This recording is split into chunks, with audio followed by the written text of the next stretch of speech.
Ayo, what's outside is within. The mind regulates the hand that masters the pen. The pen is mightier than the sword, but the tongue is mightier still. The stargate to the mind's revealed. The vortex. Peace. What's going on? Cyclone is here. My special guest. Could you please? Yeah, Mage Vizo. Yeah, also known as Mage9. You get me? All right. So, yeah. Yeah, bruv. It's a pleasure to have you on the platform. Come on, bro. Come on. Yeah, come on, man. come on. We're gonna delve into some questions and shit. We're gonna get cooking in the kitchen. Yeah, because the people have to know what's going on out here. It's only right. So, I want to start off with your group history, Right. and involving Uncivilized and U1. Is that correct? U1, yeah, because it was like the acronym for Uncivilized ones. Because we changed it from Uncivilized to Uncivilized ones. All right. So my first question to you is, how did Uncivilized come together, and what was the dynamic like working with MAD, Joe Spesh, and Terra? All right. So Uncivilized started with me and my cousin Joe Spesh. Right. And this is early. This is like 90. I like to say 95. So I was rapping before then. I was in maybe 2 groups before that. In college, I went Richmond upon Thames College, and the first group was I was in a group called Special Effects with a brother called G. Casey. So that I want to call that the nursery days, innit? The days where you're just trying to find your style and find, you know what I mean, and obviously heavily influenced by the US and everything. So in college, yeah, we was doing a few tunes. He had basically he had DJ equipment, he had bare vinyl, bare instrumentals, and we used to make songs. On the instrumentals and that, and used to record it. And to be honest with you, I was rubbish back then. I was whack, like literally whack, but obviously it was the training process. Moved on to another group called Exponent with a brother called Alsatian Brown, and this is, like I said, I was about what? So I started college 16, so it's about maybe when I was about 17, 18, went into a group with a guy called Alsatian, and he was making beats. Right. So this is like 90, we're talking about 93, 94. Yeah, so he's making beats then, and back then that's crazy, you know what I mean? Yeah. So he's making beats. We was in a group. There was another brother called DJ LG. He was another producer, and he joined our thing. But what it was is every time we used to do music, every time we used to do songs, he was just more advanced than me. So people would hear the songs and like, oh, your bit's alright, but who's this Brit? All the time. Right. And I don't have any I don't have any hate in my heart, and you know what I mean, oh whatever, you know what I mean. But what it was is when it made me listen to myself more, so to find out, okay, what's the components of what can make me better, what am I not doing? Right. So yeah, so anyway, that whole stage, me and Alsatian kind of fell out due to the fact that he used to make beats, but after a while the beats started sounding the same, and he was a person who wanted to have the praise. Oh, the beat's wicked, every single beat. I said, yeah, the beat's good, but you wanted more in it. They're kind of starting to sound the same, innit? He took offense to that. Felt like he telling me I'll never be able to produce as good as him, I'll never be able to rap as good as him, and ended there. And then me and Spesh were being around from each other, that's family, innit, from young. And we just bucked up again, he was rapping, I was rapping. And we just met up together, we said, yeah, let's do this group. Let's get into this group and that. Called it Uncivilized. He knew Terra, so Terra came in, Terra's a producer that was ahead of his time. And then we bucked up on MAD who went to school with Terra. And then we was like the 4 of us, Uncivilized, in it. So we got signed in, when did we get signed? I think, I want to say 97. 97, we got signed to a label called NW10. Run by a brother called Danny Dread, rest in peace Danny Dread. He was a very integral part in the journey. He had Stonebridge Park Complex, right, and there was a studio there. So he signed us, and that's how it kind of went from there. The more members came in. We had man from South London, man from all over Northwest, from Stonebridge, Church Road, most of Northwest London. We had people in it, so we kind of swelled to like 16 members. Bucked up on GI, who's another integral part of the journey as well. And GI, I mean, obviously we've been recording in the studio in South Harrow and that, but GI learnt to produce. There's a many moving parts to it. I don't want to sit here and you've just asked me one question, I'm just flooding you. Terra left the group, MAD left the group, until it was just, for example, in the main nucleus of the group was me and Spesh, and we were called U1 Goldsmiths. You know, we met up with Herbal T, L Dons, Carnage, Big C, I mean, the name Mr. Nasty, Mac 32, just to name a few. And yeah, we just from early like 2000, from 2001, I want to say. We got 2000. We got a studio and we were just working. You know what I mean? So, Uncivilized has always been a big collective of people. You know what I mean? Rome Streets as well was in U1 as well. But he was called Tragic back then. You know what I mean? He was here in 2006. Went back to America. But yeah. So that's just a light little grounded. I could carry on talking more, but you know, maybe we're here till tomorrow. Well, we're gonna look in a bit, and it's nice to get that glimpse. You know, what I was gonna ask you was, what were some of the standout moments or challenges you experienced during your time as Uncivilized? Right. So there was a lot of because around about the time we kind of made a buzz in Northwest London. There was a group called Shadow Cabinet, which was the ones before us. Yeah. But we kind of really made a splash. I mean, we had our stickers all over the place. People knew who we were. They were rating what we was doing. It was kind of called the British Wu-Tang. That's what kind of thing was going on. Right. And like I said, in that kind of stage, there was the people like, you know, Fallacies were around, Ty, Right. The Mud Fam with you know, Skinny Man and everything. Rodney. What's the name? What's that group called again? Rodney P. London Posse. But it wasn't even, not even Rodney P. Oh my gosh, I can't even remember the name, man. Farmer and Chester P. That's it. Chester. Oh, P. was that Mud Fam and them lot, innit? That was Yeah, so they were all around. We was all kind of around, even though we're from different parts of London, but the scene was very kind of small in the sense of people actually rapping from the UK. Right, It's kind of small, people being recognised for rapping in the UK. So it was like a conglomerate of us. We all kind of knew of each other. Weren't really working with a lot of people, just working. We was all within ourselves. But I think the scene was just obviously getting structured to, you know, move forward to kind of where it is kind of now, like where people recognise that we've got artists over here in the UK. You know what I'm saying? Like I said, MD7 as well, Jawar, Cypher, Malik. We was aligned with them as well. And yeah, it was just like anybody who was good. You know what I mean? You kind of caught on a radar, innit? So we all kind of knew of each other in that kind of respect. All right. So,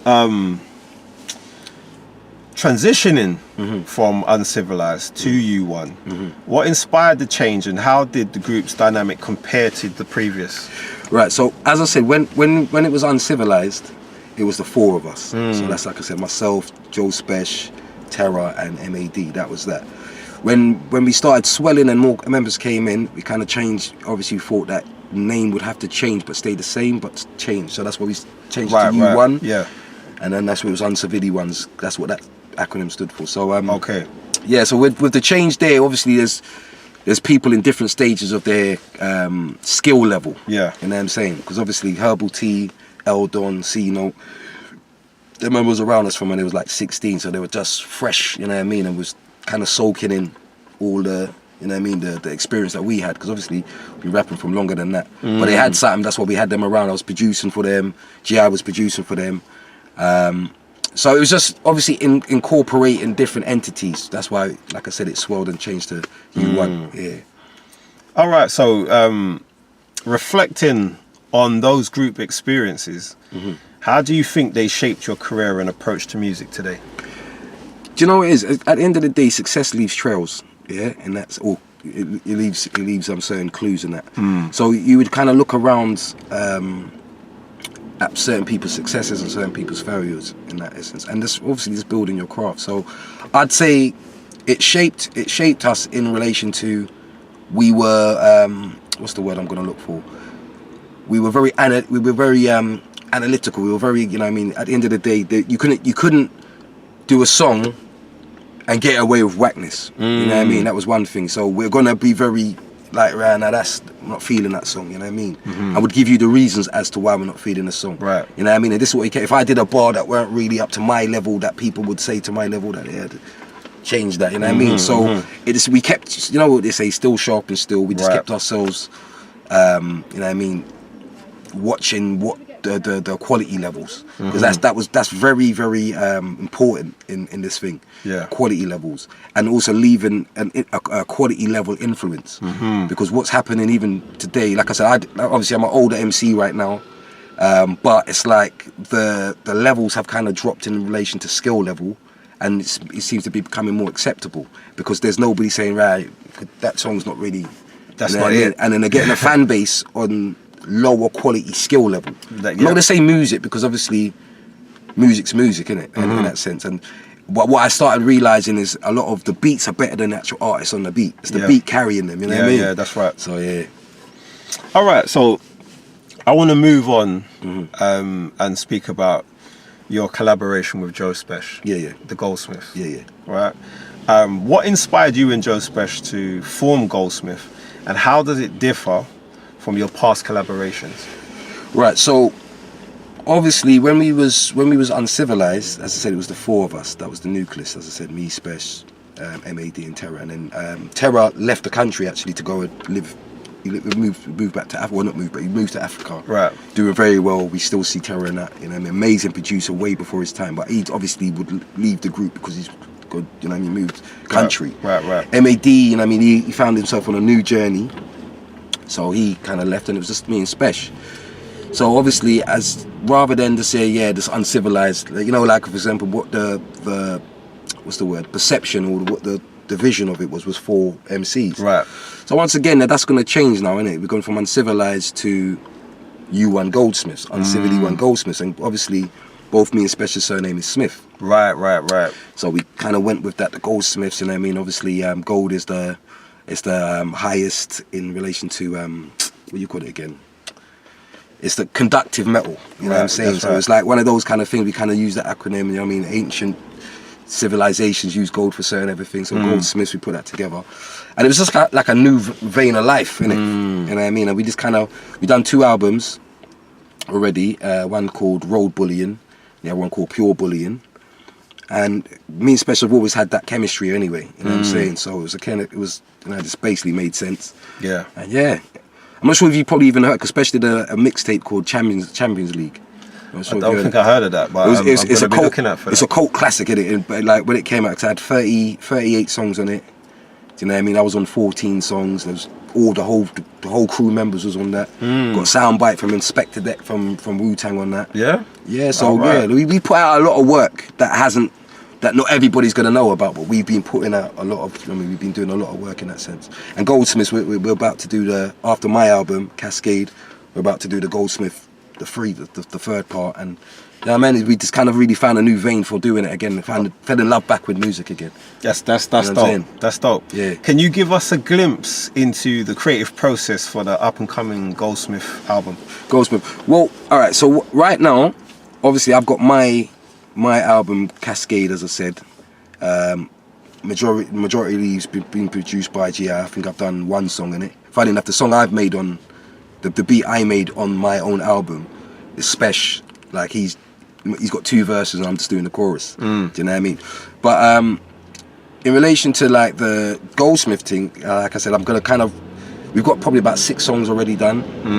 But it's at the same time I'm doing Cascade, so I've nearly finished Cascade. I've probably got maybe 1 verse to do and a chorus.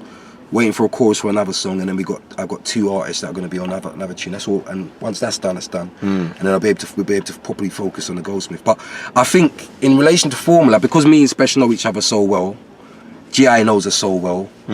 It's a case where it kind of builds itself, if that makes sense. You know what I mean? Okay, yeah. In that sense, like the creative process, the beats playing, we come up with a subject matter, and I'm not looking over Spesh's shoulder like, oh, what you writing, and he's not looking over mine. It's just.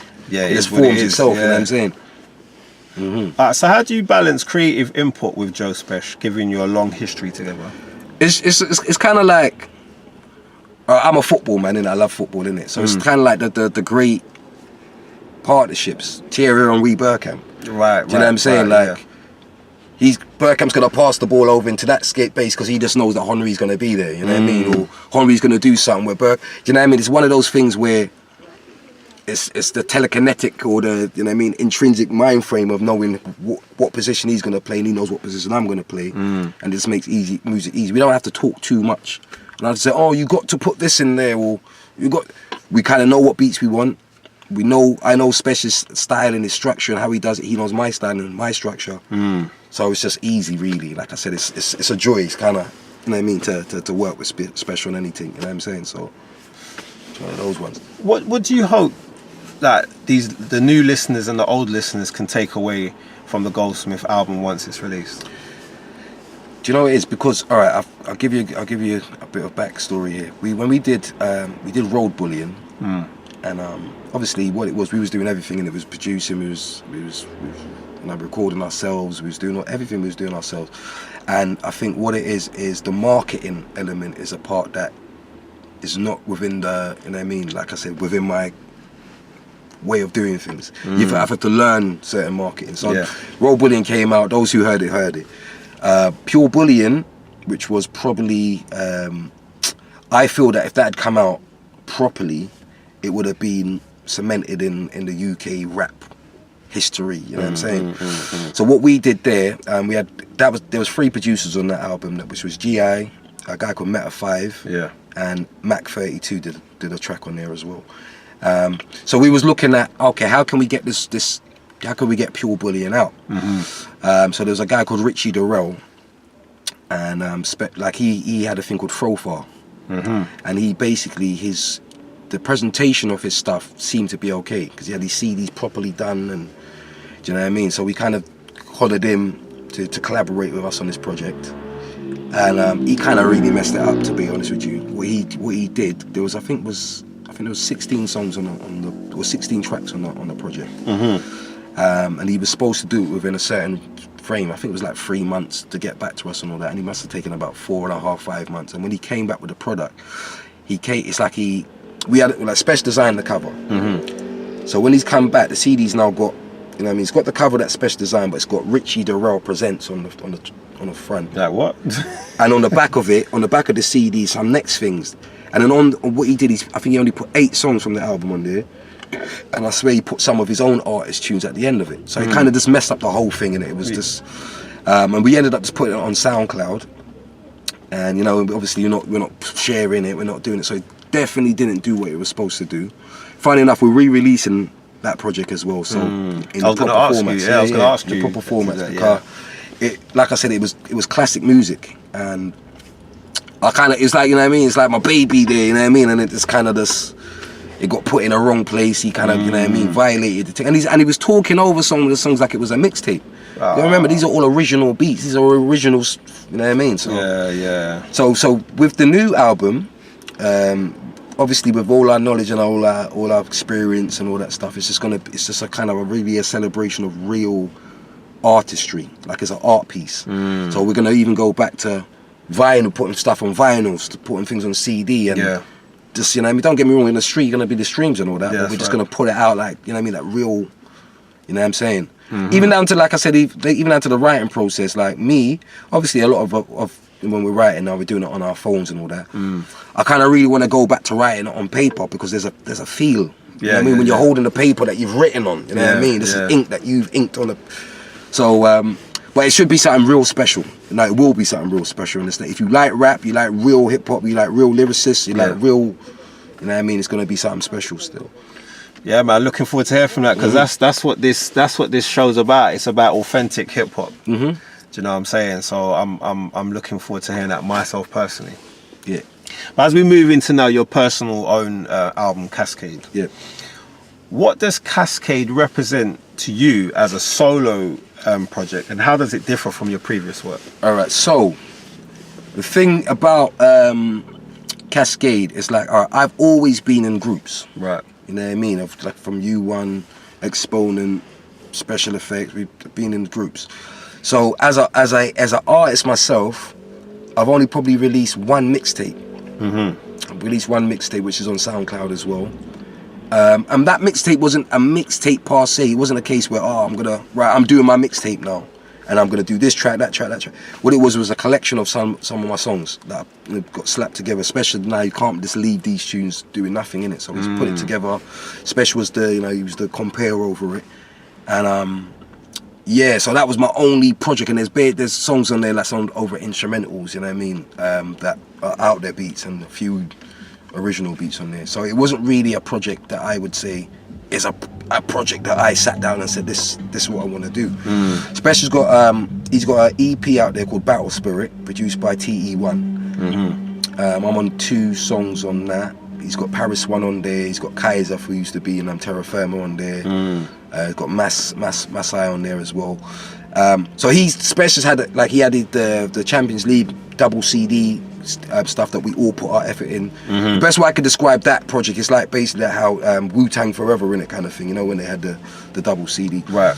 So yeah, Special's had the Champions League project. He's had the Battle Spirit project as well. I've just been, you know what I mean, only in groups. Obviously 2 albums, Pure Bullying and Roll Bullying. Yeah. We did a Archimage mixtape. It was called an Archimage mixtape, which was the whole of the U1 collective. So Cascade is my first go at doing an album myself. So it signifies a very important part, because like I said, this is like something that I've really sat down with GI and we've crafted something that's, I believe, is great in that essence. So in that essence, that's why it's different from any other project, because this is me, you know what I mean? People are getting Mage, you know what I'm saying? So yeah. That's dope, man. How do you feel that your journey from being a creative in 1993 to now influence your direction into your sound of Cascade? It's everything though, because like I said, it's this. But do you know what Cascade really is? Is one, obviously, is my own project. Well, you know what I mean. I could put that on the shelf and people can see that's my project. But it's basically a collective of my whole journey from '93 to now. Do you know what I mean? And what I've learned and how, you know what I mean. Even my writing has changed, because before, as a younger MC and that, I was doing more songs. Right. Even as Uncivilized, we were doing like 4 or 5 songs a day. We was living in the studio. Go studio on Monday, don't come out till like Wednesday. Go home, get changed, wherever I come back and do the same kind of thing. So it's just been a mad.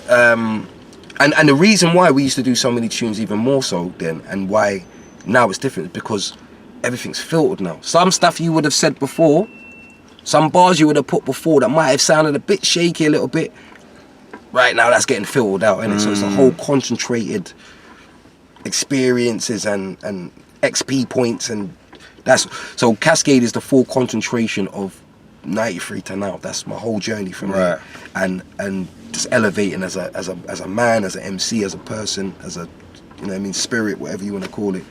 So that's what that is in that essence, and that's what Cascade represents as well. It's like where I am now. Okay. It's a diary of my whole journey kind of thing, if that makes sense. Yeah, man, that does, brother. Yeah. That does.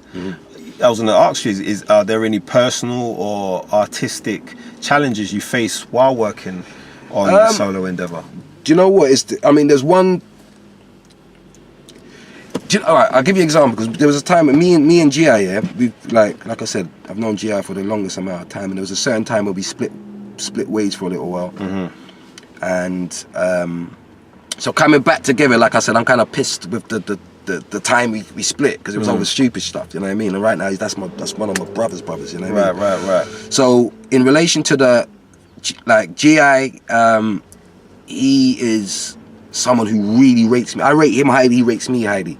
So what it was, he's put his full powers into making beats that are just saucy, you know what I mean? And it was a case where when we you know, got back together, in the sense of, you know what I mean, the artists working over that, he just threw like a whole bunch of beats to me, you know what I mean? It was kind of overwhelming. He probably sent me about 25, 30 beats. And I'm one of these people that I need, if you're gonna send me beats, I need it to be, all right, send me 2, because then I can concentrate on them. If you send me 30 beats now, it's like, oh, like that beat, and you know, sometimes when you're writing, and then, all right, your inspiration might go and you have to wait to get that next, but you might listen to another beat. So it's kind of sporadic madness, you know what I'm saying? So it got to a stage where like Jay started giving me certain tailored beats, and I kind of, you know what I mean, went into it that way. And like I said, it went from the obviously first track, second one, third one, fourth one. I think by the 6th song, I can see the shape of the album coming together. And now, like I said, we got like it's gonna be 14 songs on there. That's dope. Recorded 18, but I've got 14 that, you know what I mean, that are gonna be on that. Yeah, man. Yeah, I'm looking forward to hearing that, man. What can your fans expect from Cascade in terms of style, tone, and experimentation? All right, you see, with Cascade, it's an album for the spitters. You know what I mean? And I'm talking about the people who like hearing bars, and like it's an album of, you know what I mean? Because one thing was, when I like to say I paint pictures when I write, you know what I'm saying? So they can expect a high concentration of bars, and I'm talking about, I like bars to give gifts. So you hear it first, you're like, yeah, that's a bar, isn't it? And then you hear it again, like, right, but he meant that. That's what that meant, and I like all that stuff. You know what I mean? Because it's like too. That means you're really listening to what the picture I'm trying to paint. Yeah. So they can expect, you know what I mean, high grade beats, high grade bars, high grade pictures. It's funny because, as I said, it's very hard hitting songs. I mean, there's some that are more softer tone, but it's still hard. There's one song on there called, which is surprising. It's kind of surprised me because I've played it to a few people. It's called like Next Life. It's kind of like it's right person, wrong time. It's called. So it's just basically talking about, you're with somebody. I know there was somebody you met and you connected on a higher level, but there's never been a right time where you've been in something, they're not, and then when they're in something, so it's never been the right time. But when I just said, it's a good concept, kind of went off the Erykah Badu kind of concept, and it's one of those songs where it's a more, and I kind of going to take this moving forward, or even on any other projects I do, it's a more personal song, something that as a spitter that I am. Sometimes you just want to, you're just trying to show your skill levels. You're trying to put your bars in there, like put bars. But sometimes you got to personalize the situation, because the situation you've gone through, many other people have gone through, and they can relate to that. That's right. So this made me realize, all right, it's good to bar, but sometimes write something that's more personal to you and something that people can kind of connect with in that essence. So yeah, man, that's dope, man. Yeah. How do you feel about putting your individual vision into the spotlight for people to see with Cascade after years of being in a group and collaborations and stuff like that? Do you know what it is? I think there's got to be a level of selfishness in that. Yeah, and the selfish element of that is I'm putting out something I want to hear. Do you know what I mean? Because, as I said, in this vast game of industry, or vast industry in music, there's a lot of music that I don't really care for. Do you know what I mean? And some of that music that I don't really care for is now in the category of rap or hip hop or whatever. But I'm not gonna begrudge that stuff, because obviously that's their time and that's what they're doing. But at the end of the day, I'm just about trying to put out a piece of work that I'm gonna be proud of, and I believe, like, if I'm proud of it, there's gonna be a lot of people that are gonna like it. You know what I'm saying? That's not narcissistic. That's not self-centered. It's me to say that I just know what my levels are in this music, and I know what I'm capable of doing. So I'm gonna put out what I'm capable of doing, and hope when the people receive it, they're gonna feel what I'm saying. Take that in, You know what I mean? Respect, man. Yes. All right, so now I want to talk about, you said you mentioned that you was working with Cami Slime. Yeah. And I wanted to talk about some of your views on the current music scene. All right, so I'll take, because obviously I've been producing since '97. So I've produced untold amount of tunes. Some songs that I've produced, people probably wouldn't even know that I've produced, because it was a case where my business wasn't correct. In a sense that, you know what I mean, like getting points or whatever, signing contracts to make sure, you know what I mean, a lot of time people are scared of contracts. And I think moving forward, contracts are really important, because everybody knows where they stand in that sense. Cami Slime this brother is one of the most phenomenal artists that I've ever had the pleasure of meeting or hearing, you know what I mean? And how I met Cami Slime is a funny story about how I met Cami Slime. I've got another page on Instagram called Major Talented Ones. So what the page Major Talented Ones, like sometimes artists might, they've recorded themselves either singing or rapping or just doing their stuff, and they put it on their gram or whatever. And I'd come across certain artists like, right, that person's talented, that singer's bad, that rapper's bad. So then I would rip the video and put it on the Major Talented Ones page, say, yeah, go follow this person, and I'd give their details on there. Just to shine what my whole viewpoint on Major Talented Ones was, on the Instagram especially, was for when every time you're going on there, you're going to find an artist that you didn't even know about, but they're dope artists, you know what I'm saying? So that was shining the light on talent, basically. It was. So by me doing that, finding this person, finding that person, the algorithms started like making artists come up on my page. So Cami come up on my page. This is like over 2 years ago. Come up on my page, and I'm hearing this guy rap. He's in his car rapping. I'm like, hold on. No, listened to it again. Now this guy's went on his page. He's got 2 albums out at the moment, Brenda's Baby and 2020, is it Lost and Found? Yeah, I think it's called Lost and Found. Like, Brenda's Baby and Lost and Found, 2 albums. One album was brought out in I think 2019 and he did one in 2020. And I listened to the man's album and I'm like, nah, he's dope. Like literally, he's different source. So I reached out to him and it was funny, like when I reached out to him, I was like, yo bro, you're hard, man. What's your number, innit? You're tough, what's your number? Didn't even tell him I'm a producer or nothing. I was just like, yo. Yeah. And then he sent me the number. And up to now, me and him were joke because he said, like, certain times, like, he don't give out his number like that. So I got his number, speaking to him, like, yo, bro, but then that's when I allowed him to know I produced. And I must have sent him about maybe about 12 beats I sent him. But he didn't listen to none of them. He didn't listen to none of the beats. I was thinking, right, okay. And then there was a beat I made because I've got, as I said, I've got 3 pages. One Mage9, then I got Mage9 beats. That's my beat page, and then I got versatility ones. Right. So what I certain time would do is I'd make a beat, and then I get some footage of anything from like, YouTube, whatever. And this one tune I made is very Mother Earth, very you know what I mean? Something like there's some soul. It's like soul food. I made this beat, and I put like I looked at some drone shots and some other stuff of like African villages and stuff, and there was like a few videos I found. Put that video up with the beat underneath it. And one of my brethren, Stally, big up Stally, Bulletproof Dreams, by the way. That's his thing, Bulletproof Dreams. He said to me, Mage, do you see that beat there? At some people on that, because that beat's different, innit? Like, and whoever goes on it, they gotta represent it. So I must have added Conway, added like Jay-Z. No, not even Jay-Z. I didn't even do Jay-Z because I don't even fuck with him that way. Kanye West. I added Kanye West. I had Kanye West, Conway, and put Cammy on it. Within about 5 minutes, Cammy's messaged me, yo, bro, is that your beat? I said, yeah. Listen, bro, what? I beg you, can I get it? I said, yeah. Listen, I beg you, take that in that video. And that was the first song. I sent it to him, and he sent me back the song, like 2 verses and all that, within maybe about an hour. And then now he's going back to listen to the other beats.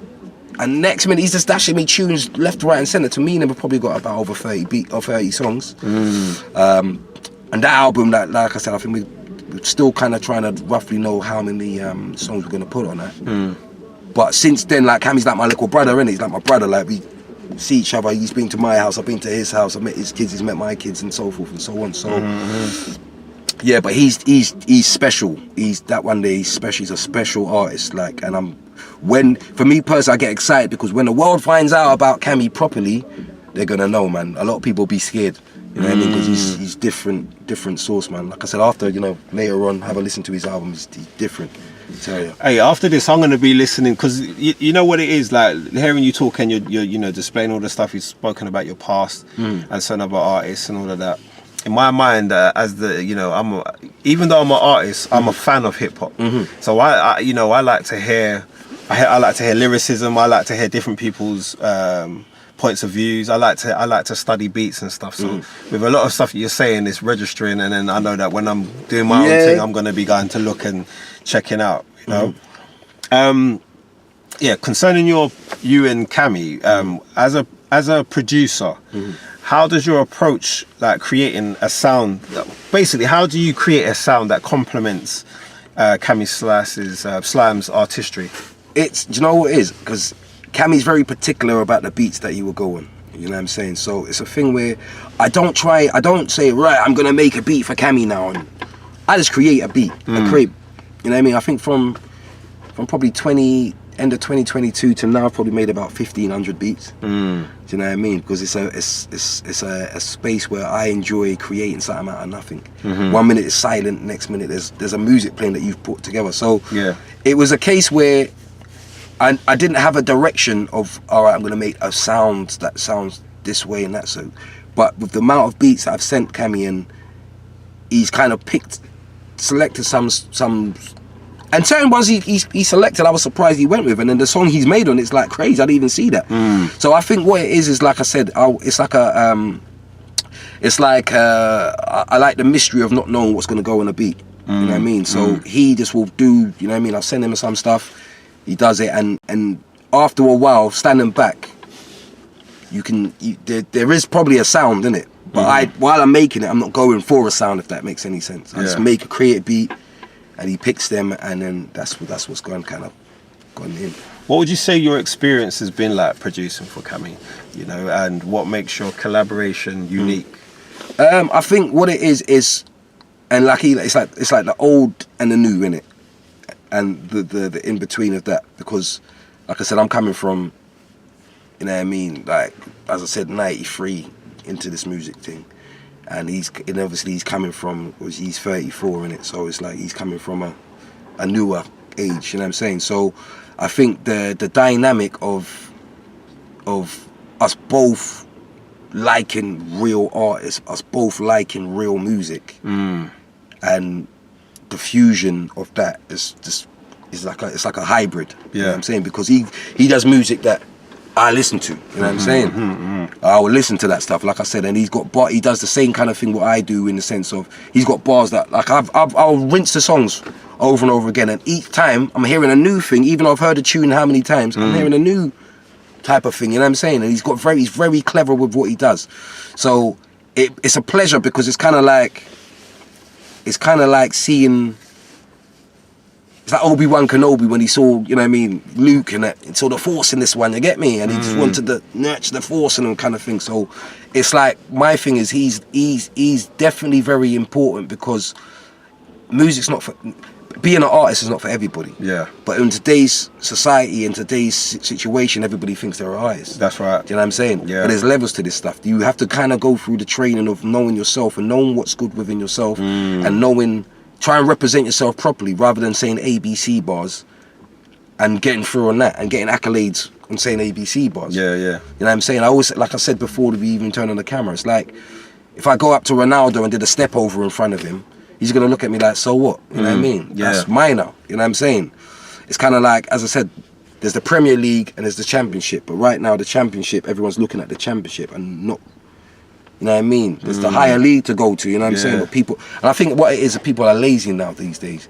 So they don't really want to take time in their craft. They just want to just do it quickly. Fast food business. And there you go.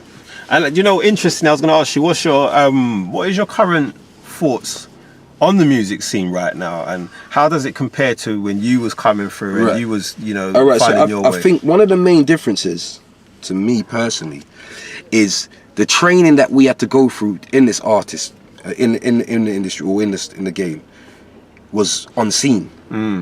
So don't get me wrong, you got to feel, like I said, when I was whack, there was tapes out, but it's not going to a wide thing. Now you're seeing people's training in real time, but they're thinking that they're already there. Yeah. So now somebody, you know what I mean, puts themselves in the video, and now you can see it around the whole world, as opposed to before it was a certain thing. Also, the music making equipment, before, to do a song, you have to go to the studio. You know what I'm saying? Now people can do it in their bedroom. That's right. They could do it on their phone. You know what I'm saying? They could do all these things.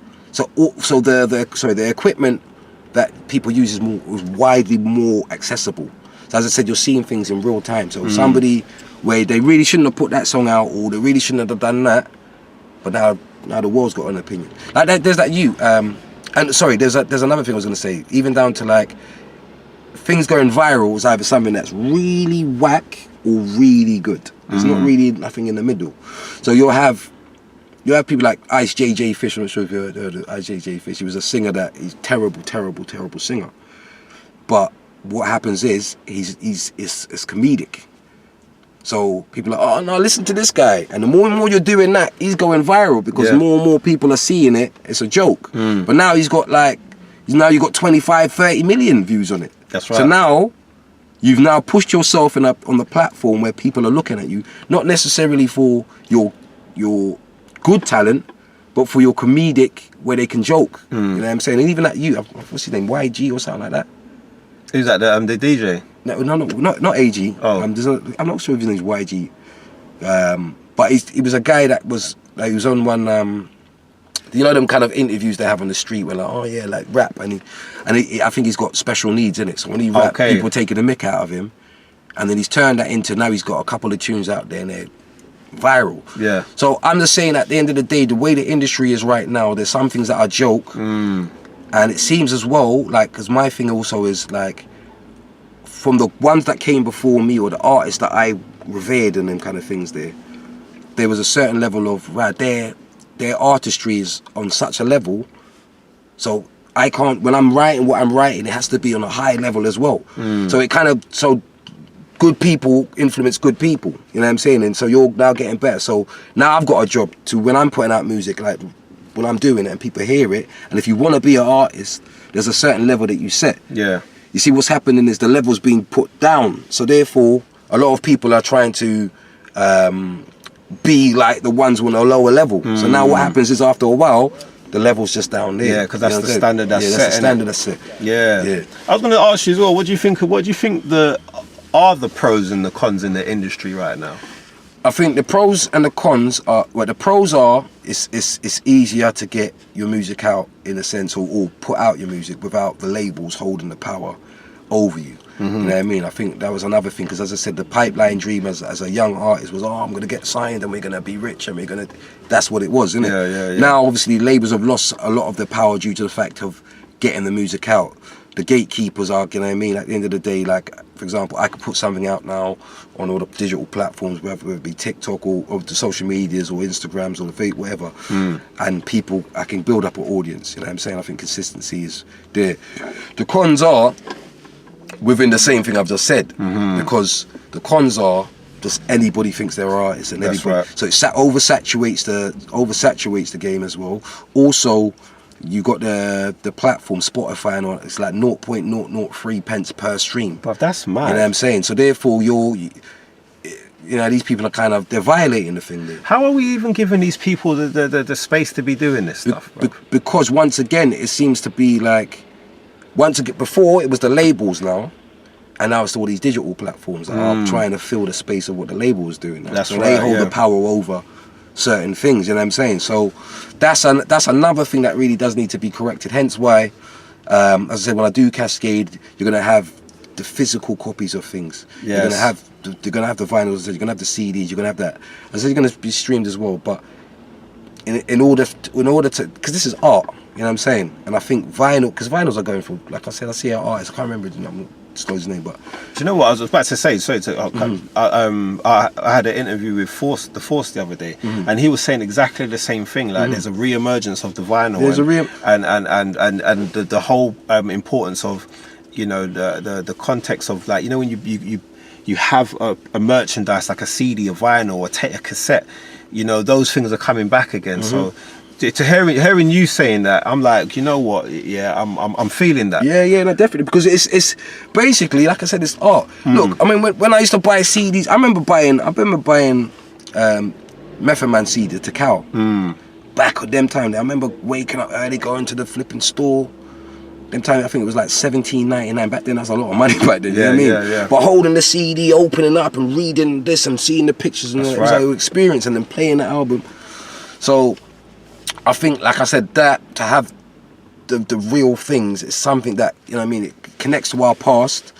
And in life, what I've seen is there's circles. Things just come back around again. Yeah. Look, there's a re-emergence of grime now. So it only takes a little thing to re-emerge it, and it feels like, although it's re-emerged, it feels new again. Yeah. And now everyone jumps on that. You know what I'm saying? And then this, you know, other older things will come back. So yeah. How do you think your perspective as both an artist and a producer gives you a unique take on the modern music landscape, if you want to call it that? I think, and once again, because you're an artist and you're a producer as well, so I think being a producer and an artist as well it makes us listen to music differently. So where the normal person will listen to a song and then that's no, it's a song. I listen to a song like, right, the snare on that one, or the B line, what did they do with that? Or the bars, what was his mind frame when he wrote that bar? Or I'm more intrinsic. It's like that scene in The Matrix where they're in the Nebuchadnezzar and he's looking at the screen and he's like, right, what's that? He said, that's the Matrix. He said, you see green lines. I don't see that. I see there's a woman there. So that's how I look at music. So therefore, for me to like this tune, that means there's a lot of right components in this song that makes me like this song, and it inspires me. I might hear a man do a song and it's so inspiring, and now I'm writing time or I'm making the beat. Do you know what I'm saying? Yeah. Like Hit Boy, like with his stuff with Nas. There's one particular beat that flipping, I'm like, wow, listening to the beat, I'm like, wow, this one's mad. And it kind of tapped into both my producer vibe and my artist vibe, you know what I'm saying? So, yeah, so it is a crazy thing. Sometimes I want to listen to music like so I can hear it in its just form, you know what I mean? But I'm listening to it like, oh, okay, how did you make that? And, you know what I'm saying? So it's a different kind of vibe and that kind of essence still. Respect, King. Yes, man. Thank you for being a part of the Verbal Vortex Show. Yep. And stay tuned. Enough love. Before we go, I just want to just hail up a few artists. Like, so Please do. We've got I did an album for out of the 14 songs, I did 12 of these beats for Diggy Hustle. Okay. Sure, you heard of Diggy Hustle? I've heard the name. But It's funny when I do that. All right. It used to be called BMD. And he had the tune North Wheezy. Where do I come from? Yeah. So he did that tune, but we did that. He did God Bless the Freestyle 1, and I produced God Bless the Freestyle 2. So that's out now on all digital platforms. I did a single for a girl called a female artist called Mammy Marissa. The tune's called 99. Produced that. She's got the video out. Go follow that and hail her up. In the dancehall thing, I've got an artist called Jafet. He's got a tune called Bandag I done. So what I'm gonna say is, look out for loads of these artists that I'm producing for as well, and go and check out Cammy Slime's album, Brenda's Baby, and Lost and Found. Those dope projects, and then, you know what I mean. So yeah. Also, again, can you give them your socials so they can tap right? into So that? the socials are, you got Mage9, spelled Magevizo. That's one at Mage9. That's on everything: Snapchat, TikTok, and so forth and so on. You got Mage9 Beats on Instagram. So that's at Magevizo Beats. So I put my bare beats on there, and then you got the Major Talented ones. Major Talented ones on Instagram, and then Major Talented ones on YouTube. So go follow that, like, subscribe, and you know what I mean. It's all good. Definitely, man. You know what I mean? Everybody, tap in. Yeah. Don't know. Love. Don't know, my bro. It's a Respect. pleasure, man. Peace. And yo, what's outside is within. The mind regulates the hand that masters the pen. The pen is mightier than the sword, but the tongue is mightier still. The stargate to the mind's revealed. The vortex.